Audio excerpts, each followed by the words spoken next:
عبد الرحمن ابن ملجم ملعون کا سن لیجیے پھر آج. مولا کا گورنر تھا یمن کا.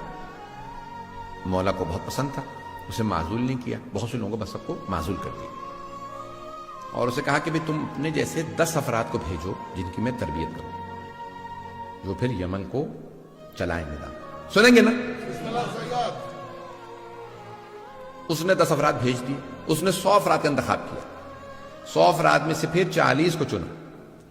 ان میں سے جو سب سے اچھے 10 افراد تھے انہیں کوفے بھیجا. کہا تم جاؤ جا کے علی بن ابی طالب سے تربیت لے کے.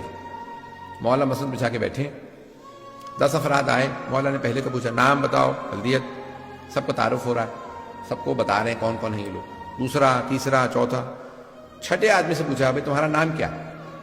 اس نے کہا عبد الرحمن. عربی میں اس نے جواب دیا انا عبد الرحمن, میں عبد الرحمن. مولا نے اس کو دیکھا اور کہا انا للہ و انا الیہ راجعون. اس نے فوراً پلٹ کے پوچھا آپ نے کلمہ استرجاع کیوں پڑھا؟ مولانا نے کہا تیرے باپ کا نام کیا؟ اس نے کہا انا ابن ملجم, میں ملجم کا بیٹا. تو مولانا نے کہا انا للہ و انا الیہ راجعون. کلمہ استرجاع دوبارہ پڑھا. اس نے کہا کیا بات ہے, کیا میں مرنے والا ہوں؟ مولانا نے کہا مرادی انت, تو مرادی ہے.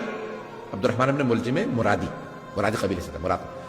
اس نے کہا کہ ہاں. مولانا نے پھر کہا انا للہ و انا الیہ راجعون. کہا کیا بات ہے آپ بار بار کلمہ استرجاع کیوں پڑھ رہے ہیں؟ کیا میں مرنے والا ہوں؟ مولانا نے کہا نہیں, تو میرا قاتل ہے. اس نے کہا قاتل نہیں, میں تو آپ کا چاہنے والا ہوں. مولانا نے کہا نہیں, تو میرا قاتل ہے. میں تجھے ابھی سے وارننگ دے رہا ہوں, تجھے تحدید کر رہا ہوں, تو جہنم میں جائے گا اپنے اس گناہ کی وجہ سے, اور وہ لعنت ہوگی, تو جہنم کے اس گڑھے کے اندر جائے گا کہ جہاں کوئی نہیں ہوگا. اس نے کہا نہیں کیسے ہو سکتا میں آپ کو مار دوں. مولانا نے کہا میں تجھے بتا رہا ہوں, تو قاتل ہے میرا. ایک مرتبہ اس نے کہا کہ بھئی کیسے ہو سکتا ہے, آپ مجھے مار دیں, ابھی مار لیجئے. مولانا نے کہا کس جرم میں, جو تو نے ابھی کیا نہیں. اسلام میں جرم سے پہلے سزا نہیں ہے, جرم کے بعد سزا ملتی ہے. تو نے بھی جرم نہیں کیا, لیکن میں تجھے ابھی سے وارننگ دے رہا ہوں. اب اسے اندازہ نہیں, آہستہ آہستہ وہ ایک فاحشہ کا جو ہے وہ عاشق ہو گیا.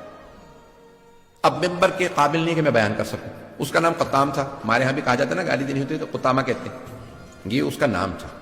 اس نے بھی شرط رکھی, اور وہ بھی مولا کی دشمنوں میں سے تھی اور ملعونہ تھی, اور بہرحال کہ بھی میں شادی کروں گی لیکن مجھے ایک کنیز چاہیے, 5000 دینار چاہیے, اور علی بن ابی طالب کا سر چاہیے. الوقائع والحوادث میں اس روایت کو لکھا. کچھ لوگوں نے کہا ہے معاویہ سے بھی لنکس تھے. اور بہرحال اہل بیت کے قتل کے اندر آپ کو پتہ بنو امیہ کا ہمیشہ کردار رہا ہے. بنو امیہ نے بڑا منفی کردار ادا کیا. اہل بیت کے خلاف جو سب سے بدترین جو دشمن اہل بیت کے گزرے ہیں اور اب تک ہیں وہ بنو امیہ. عزیزان گرامی, اس نے کیا کہا؟ اس نے کہا میں کیا کروں گا, حرم میں خانہ کعبہ کا پردہ غلاف پکڑ کے قسم کھائی میں علی کا قتل کروں. کب؟ شب قدر میں. کہاں پہ؟ مسجد کے اندر, مقدس جگہ پہ, مقدس رات میں مقدس ترین ہستی کا قتل کرنے آ رہا ہے. کیا سمجھ کے؟ عبادت سمجھ کے. کیا اس زمانے میں ایسے لوگوں پہ لعنت تھی, تو آج ایسے لوگوں پہ لعنت نہیں؟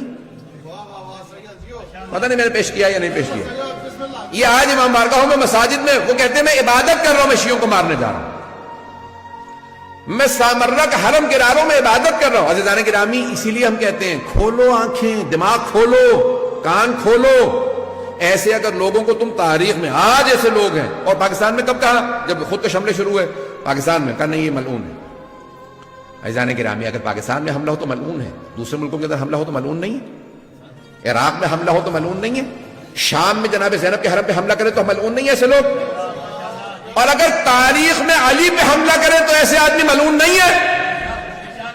میں یہ سخت ترین جملے کہیں, میں بہت معذرت, لیکن میں کہنے پہ مجبور ہوں, آج یہ پڑھنے پہ مجبور ہوں. ایسے حالات ہیں, اگر ہم نہیں, میں نہیں کھولوں گا تو کوئی اور نہیں بولے گا.